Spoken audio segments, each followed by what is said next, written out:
just want to first off say congratulations to NAU. Lori Payne's done a really good job there. I go way back with Lori, back from our Seattle days, but she's done a phenomenal job at NAU. And they beat us twice this year. They beat us there, and they came here and manhandled us again tonight. So, congrats to her, and I hope they go far in the WBIT. And yeah, they did a really good job.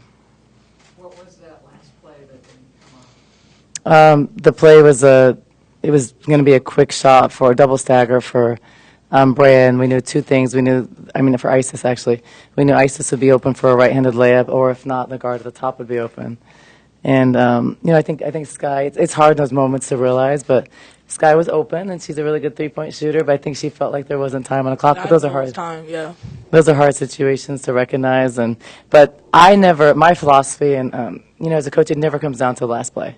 If you look at it's never the last play that defines winning and losing, because if we would have made a shot, it's a very hard shot. I think it comes down to the toughness and the lack of communication from the beginning of the game. It comes down to the 13 offensive rebounds in the first half. It comes down to the lack of sprinting back in transition defense. It comes down to those little things, and they accumulate, and then you dig yourself a hole, and you make it really hard to win. So, I think they outplayed us, and I think they wanted it more. And I don't think we wanted to play, and I don't think we wanted it. You pushed through, and not the last play, we'll forget about that. The rest of the game you played really well. How do you feel about how things went tonight, and how do you feel about yourself for going through and pushing through? I think you could tell we ain't played in a minute. It didn't look like how we kind of finished off. Like, even though we lost against Colorado, we were actually playing better basketball. Today, we didn't really play good basketball, to be honest. Our transition was bad. We're a pretty athletic team. Our defense wasn't that good. We normally cause a lot of turnovers. We only caused, 14 today. So I think we're a little out of sorts. And Breya, you stayed out of foul trouble today. Put up a double-double. You had a bunch of blocks. What were you seeing out there? Because, I know it's been hard for you. It's usually hard for you to guard a guard, right? And to guard players who are shorter than you. What seemed to be working for you today, or what did you see that allowed you to do that? I don't know. I was just conscious of fouls, giving space, rather than getting up and getting beat and then risking a foul. So I was just more conscious of my positioning on the floor on defense, and knowing that, especially now that I need to stay in the game. So just letting certain things go and being able to stay on the floor.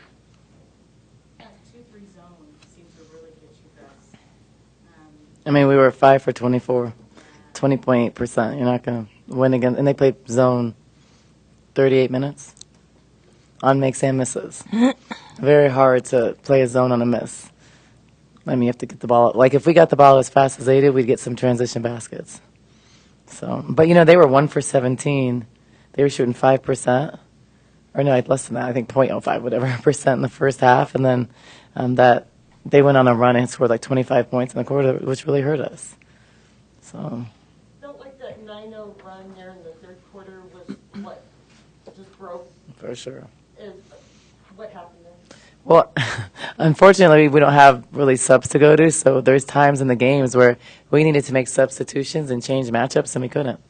We didn't have a lot of stuff we needed coming off the bench. It's not like we had shooters coming off the bench, so it's harder with Paulina starting, who can shoot, Lauren, who can shoot, then Maylene coming in, it's more of a defensive lineup.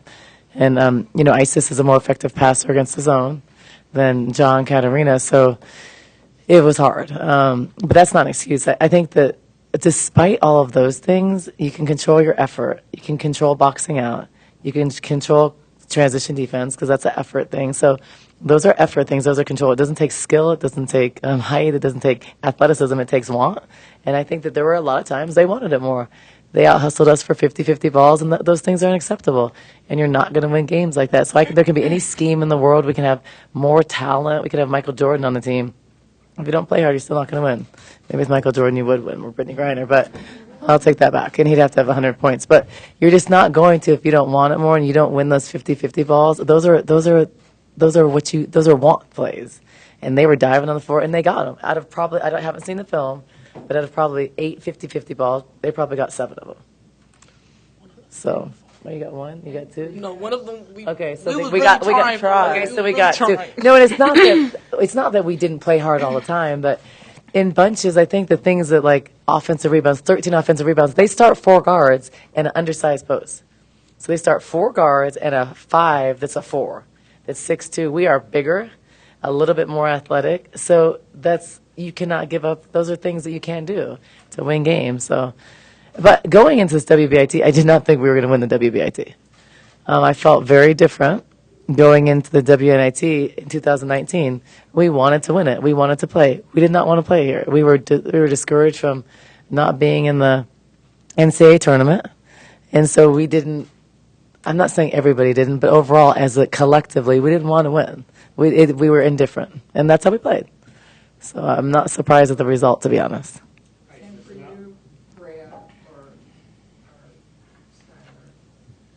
What was that you came out and you just, collectively as a team, that it just wasn't there? I mean, isn't that, wouldn't you want it? It's still postseason play. It's a game. Every game you should go out and want to win. What was it for you guys that just, it wasn't there? As a team, like you played hard. I'm just saying as a team. Did everybody want to play in it? No. Everybody didn't want to play. You could kind of tell during practice, though. Like, practice yesterday wasn't really that good. Our practices haven't been good. Sal has been screaming at us from head to toe, telling us to talk and stuff.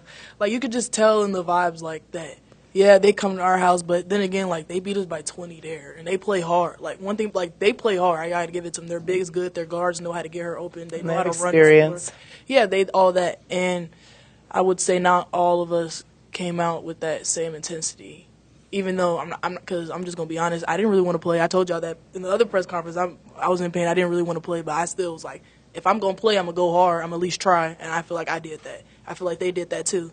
I'm not discounting nobody else's effort, but I feel like 3 people up here, we tried, and she a senior. She didn't want to go out like that, so it's kind of hard for her. The last game, Michaela, to be like that. And to their defense, like these are young kids. We're talking about like 18 and 22-year-olds. It is hard. Like, we're a team that should be going to the tournament. We've established that. We've built that here at Arizona, where the expectation is to do a lot of things. The expectation is to go to the tournament, and that's our expectation, too. I think for a young person, it's very hard to be close and have that mindset you want to go to the tournament. We did it last year with 6 people, and then you don't reach that goal. So I think there's a mindset, and we talked about that. So when that doesn't happen, you don't get what you want, what do you do? And I think this is a life lesson for them, because there's going to be things in life, like you're going to have to do what you don't want to do. You may not want to go to work. You may be on a pro team I talked to them about that you don't play. But there's different things that happen, but you still compete, and you give it your all when you're in, and you shift your mentality. Lauren's over here dying. But I think that, it's not easy, because everybody wants to go to the NCAA tournament, and that's where we should be. But we didn't take care of business at certain times, and we're here. But this is a really competitive tournament. This is ran first class. And we had an opportunity to get revenge on a team, but we didn't show up. And I think as a coach, that's hard. I mean, I want to be in the NCAA tournament too. I never thought that I would be talking my 9th year somewhere that we wouldn't be in a tournament. That wasn't something I ever envisioned in my career, and it will be the last time. So. ISIS, now that it's over, what are you going to remember most about this experience, and what do you want people to know about this program? I remember the fans the most. They're showing a lot of love. A few of my teammates I'm going to miss. I'm not going to lie up here. I'm not going to lie. I'm only going to miss a few. Don't worry. Every team I've been on, I've only missed a few of my teammates. Right, that's what I'm saying. I miss the coaches. Just the city, Pretty much it. What's next? We'll see. I don't know. I really don't know. I just want to go to sleep tonight and set no alarm. And no practice tomorrow, so. Skylar and Breya, what has ISIS meant to this team and to you? Go ahead. Isis brought a lot to this team. Her being one of our only 5th years with all the experience. She's kind of a mentor for a lot of us young players. She set a standard for us in some ways in practice and in games. I think how she played hard every game, so I think missing that piece next year is going to be hard for us. it's going to have to be a gap that we're going to have to fill. But, yeah. Even last year, I feel like Isis had the same role she had this year. Y'all, everybody else just didn't know it because she didn't want to look at the ball and score. I think this year she looked at the ball and scored and showed everybody that she was probably the most improved player in the Big 12. As a person, she's just a good person overall. Like, she's like our mom. She gonna let us know when we right and wrong. So it's good to have somebody like that. Like, that was my roommate last year, so I know she always got my back and stuff. So I think it's gonna be hard to fill her voice. Like, Poyo and Ez, like, they were always there for us. They're like one of those older people. Like, 'cause we're young. I'm still 19. Like, I have a lot to learn, a lot to do, and they've lived what I'm going through now. So when I go through hard things, she's always there. So. And she was our only really true experienced player, and she just got more experience the last 2 years on the court. So we're a young team. Coach, do you think the long break with 10 days off, 7 of them, no practice, do you think that showed out there when you got through? Zero. I think that was zero significance. I think if we would have practiced, we probably would have performed worse. Because if you have, I think mentally for players, I think there comes in a time where there's like diminishing returns. Having practiced the whole week would have been diminishing returns because they didn't really want to be there. They didn't want to play. Some people's heads are in the portal. Some people's heads are this and that. Then we're not in the NCAA tournament. So, no, that would have been worse. We would have performed worse. So I think that mental break, off for them was good. I think it let everybody step back and figure things out, but it's a long time. I don't like that. Even when we're preparing for the NCAA tournament, I don't like that long gap because it's hard. You don't know who you're playing. It's just a really weird space, and I think it's unfortunate. I don't like the way that's set up at all. So if I made the rules, I would change that. But yeah, zero significance. Because even with that, that doesn't affect your effort and energy and focus and mentality. Every challenge brings a lesson. Yes, I've learned a lot of lessons this year. I was just going to say, when you look at the whole season, what do you think are maybe the top 2 lessons that you can take away from this season? I think that you're not going to change who someone is. You're not going to change people. People are who they are, and I think you can't coach and motivate people. And I think, and not everybody, but I think you have to coach them or motivate. And I think that going back to what we did years ago, and just we need to have a dog mentality and find dogs that really want it and that are fierce competitors, that step on the floor and they're dogs. Like that's what we had, and we were really good. And I think we've gone away from that a lot. And then it's hard to win with young players, and I've realized that. And I think that there was difference.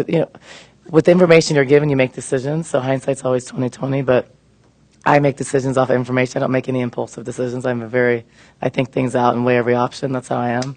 But I think that I really kept the young team this year, and it's hard to win with a young team. And we needed more experience, and we had that last year with Playo and Ismeri.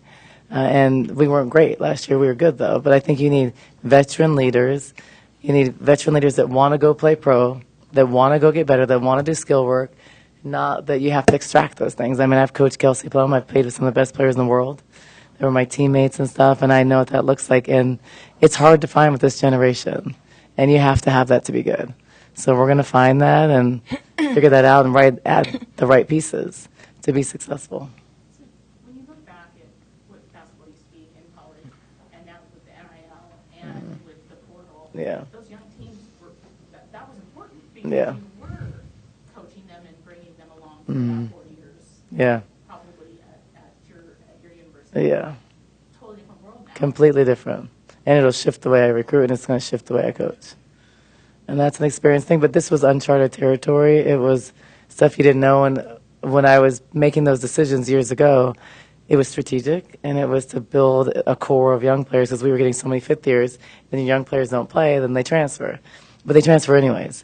So you need to get players to help you win now. And it's what the unfortunate thing with the way our model is, which I do not like the model, it's going to kill high schools. It's going to kill high school women's basketball players because people aren't going to recruit them. They're going to go get the best kids they can for the most money they can, and they're going to win with those kids. And that's what, we have to win games. And I think that model's the way it is. And so you have to pivot and change to be successful, or you don't, and then you get left behind.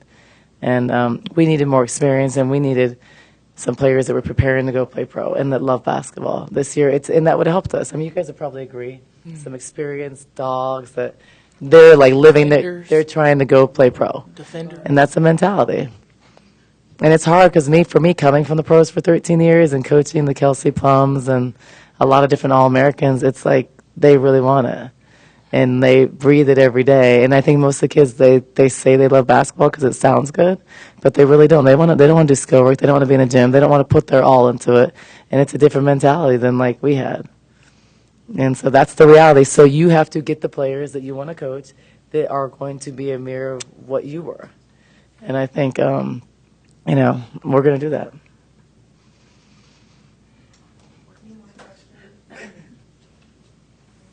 Thank you. Thank you.